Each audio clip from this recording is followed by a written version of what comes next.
नमस्ते गाइस, जय हिंद। कैसे हो आप लोग सब। आज हम बात करेंगे इलेक्ट्रिक कार्स के ऊपर। इलेक्ट्रिक कार्स के ऊपर पहले एक वीडियो मैंने बनाया है, बट इस बार मैं आपको बताऊंगा कि हम लोग रोड मैप अब कैसे बना सकते हैं इलेक्ट्रिक कार्स को इंडिया में लाने का। पहली चीज़ तो देखिए क्या है, आपको जो आपके कार मैन्युफैक्चरर्स हैं, पहले आपको उनको स्ट्रिक्टली बोलना पड़ेगा कि भाई आप इलेक्ट्रिक कार्स को इंट्रोड्यूस करिए इंडिया में। क्योंकि मैं आपको एक चीज़ बता दूँ, ये बात मैंने आपको पहले भी एक दो वीडियोज़ में बताई है। चाइना में 2-3 कंपनीज ऐसी हैं जिनका ये है कि जिन्होंने इलेक्ट्रिक कार्स बनानी ऑलरेडी शुरू कर दी हैं। अब देखो, अभी तो सब लोग बोल रहे हैं कि भाई चाइनीज़ हमें डिपेंडेंसी कम करनी है, सेल्फ रिलायंट होना है and all those things. But क्या है, इंडिया में जो है ना, लोगों की जो याददाश्त है ना वो बहुत ज़्यादा कमज़ोर है। कल को कोई भी चाइनीज़ कंपनी आ गई ना अपनी गाड़ियाँ लेकर, तो वो ऐसे धड़ल्ले से गाड़ियाँ निकालेंगी ना, लोग एकदम सब कुछ भूल जाएंगे। क्योंकि वो लोग पूरी अपनी प्लानिंग कर चुके हैं। और अगर वो लोग आ गए एंड उस टाइम पे ह्यूंडई हो गई, आपकी ये मारुति हो गई, टोयोटा हो गई, या आपकी और ये जो वॉक्सवैगन हो गई, और ये जितनी कार कंपनीज हैं, इनकी अगर तैयारी नहीं हुई, ये एकदम से इंडियन मार्केट से बाहर है। फिर आप ये बात ध्यान रखना, इंडियन मार्केट से लोग बाहर है, क्योंकि वहाँ पे जो तैयारी है, वहाँ पे फैक्ट्रीज बन चुकी हैं, फैक्ट्रीज में असेंबली लाइन लग चुकी है, सब कुछ गाड़ियाँ मैन्युफैक्चर हो रही है, सब कुछ हो रहा है। They are just waiting for the right time to enter Indian market.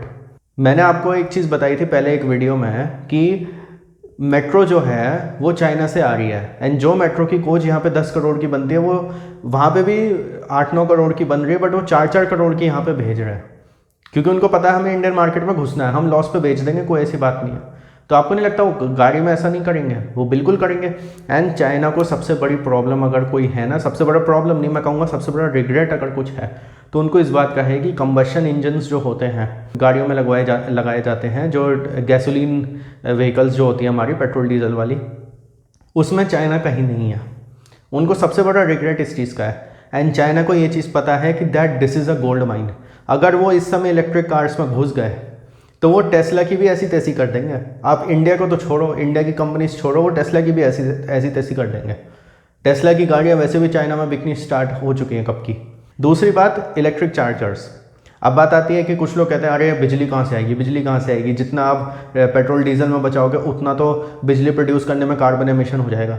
India में कितनी R&D होती है, कितनी रिसर्च एंड डेवलपमेंट होती है, हम बहुत सारी चीज़ें कर सकते हैं। क्योंकि देखिए क्या है, आपने ऑटोमोबाइल कंपनीज को बोल दिया कि आप इलेक्ट्रिक गाड़ियाँ ले आओ, बट आपने चार्जिंग स्टेशन ही नहीं लगाए, तो फिर कोई खरीदेगा थोड़ी ना।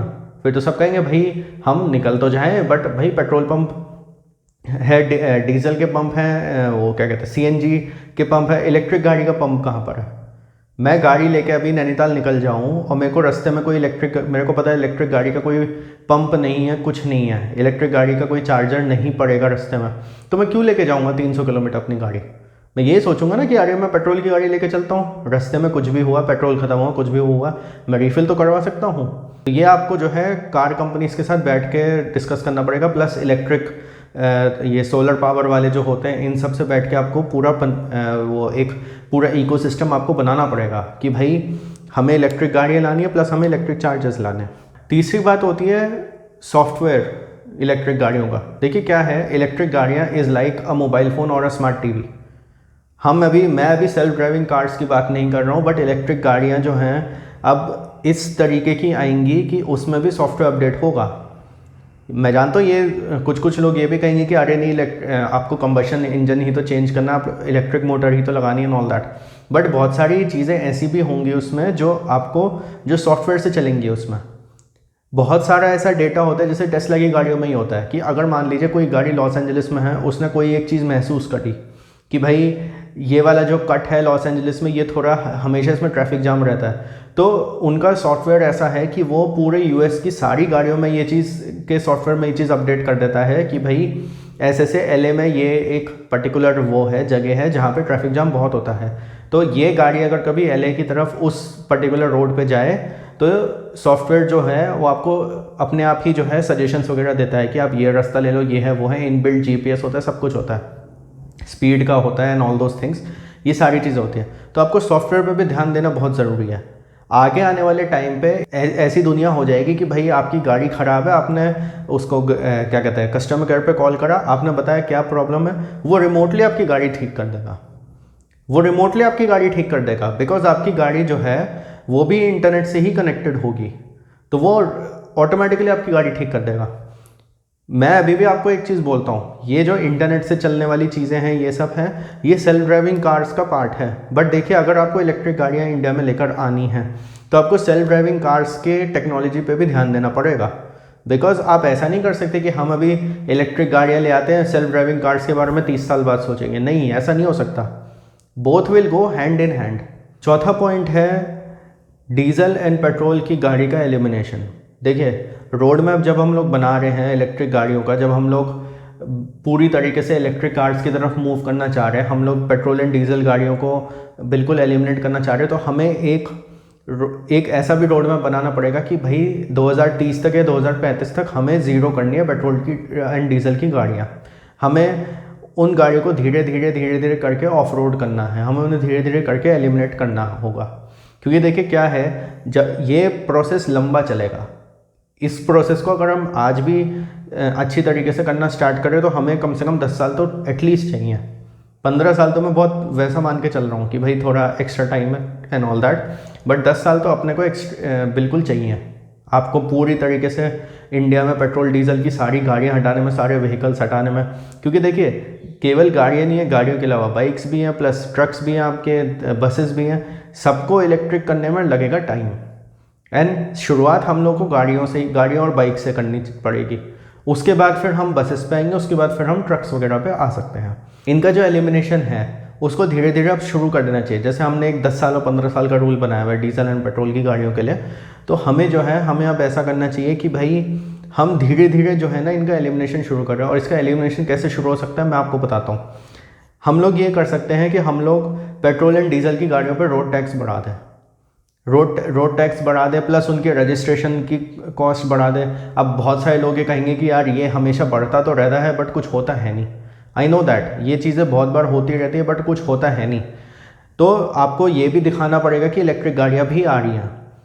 पहली बात, अगर आपको पेट्रोल एंड डीजल की गाड़ी हमेशा के लिए हटानी है, एलिमिनेट करनी है, अगर आप चाहते हो कि कल को मैं गाड़ी लेने जाऊँ एंड मेरे को ये हो कि भाई मैं इलेक्ट्रिक गाड़ी खरीदूँ, तो आपको पहली बात तो मेरे को सामने 5 या 6 ऑप्शंस देने होंगे इलेक्ट्रिक गाड़ियों के। दूसरी बात, आपको मेरे को ये बताना होगा कि अगर आपने पेट्रोल डीजल की गाड़ी खरीदी तो आपका रोड टैक्स इतना जाएगा, अगर आपने इलेक्ट्रिक गाड़ी खरीदी तो इतना कम देना होगा आपको ये चीज़ करनी पड़ेगी। तभी मैं कुछ सोचूंगा कि हाँ भाई मैं इलेक्ट्रिक गाड़ी लूँ। बट आज की डेट में क्या हो रहा है, जैसे मैंने कुछ चीज़ें देखी कि आपको सब्सिडीज़ मिलेंगी एंड ऑल दैट, उसमें प्रॉब्लम पता है क्या होती है। मैं तो चाह रहा हूँ कि हाँ भाई चलो सब्सिडी मिलेगी, इलेक्ट्रिक गाड़ी ले लूँ। मार्केट में कोई है ही नहीं इलेक्ट्रिक गाड़ी, या है भी तो 2-3 हैं, वो महंगी वाली हैं, या तो उनके फीचर्स ख़राब है, या कुछ और चक्कर है। तो ये सारी जब चीज़ें होंगी ना, तो फिर आप इलेक्ट्रिक गाड़ियों का एक इकोसिस्टम नहीं बिल्डअप कर सकते हो। 5वां पॉइंट होगा कि आपका जो रोड नेटवर्क है, चाहे उसमें आपके सिग्नलिंग हो गई, चाहे आपके उसमें रोड्स हो गए, चाहे आपके पॉट होल्स की प्रॉब्लम हो गई, एक्सप्रेसवेज हो गई, ये सारी चीज़ें जो हो गई, जो आपका पूरा रोड नेटवर्क है, इसको आप इलेक्ट्रिक गाड़ियों के हिसाब से अपग्रेड करिए। मेरे को बहुत खुशी है ये बात बोलते हुए कि दिल्ली मुंबई एक्सप्रेस जो अभी बन रहा है, जो 2022 तक कंप्लीट होगा, उसमें डेडिकेटेड लेन्स बन रही हैं फॉर इलेक्ट्रिक कार्स।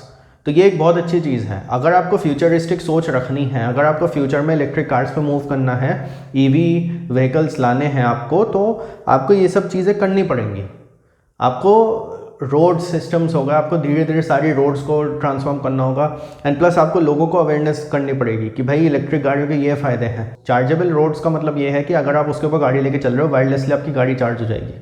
अब ये बहुत फ्यूचरिस्टिक आपको कंसेप्ट लग रहा होगा, बट ये एक्चुअल में इसकी टेस्टिंग वगैरह हो चुकी है साउथ कोरिया, जापान और ऐसे कुछ कंट्रीज़ में।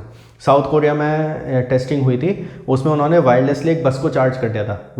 वो जो वायरलेस चार्जर था वो उनका वहाँ लगा रहता था बस स्टॉप पे। जब भी बस स्टॉप पे बस रुकती थी 2 मिनट 5 मिनट के लिए उनकी चार्जिंग शुरू हो जाती थी बस की। तो ये सब है फ्यूचरिस्टिक टेक्नोलॉजीज़।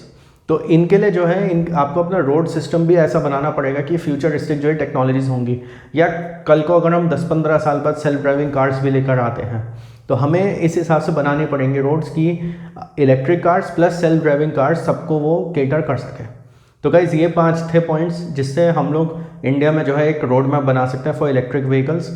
आपको कुछ और ऐड करना हो तो प्लीज़ कमेंट करिएगा। Like this video, share it with all your friends. Thank you for watching the video.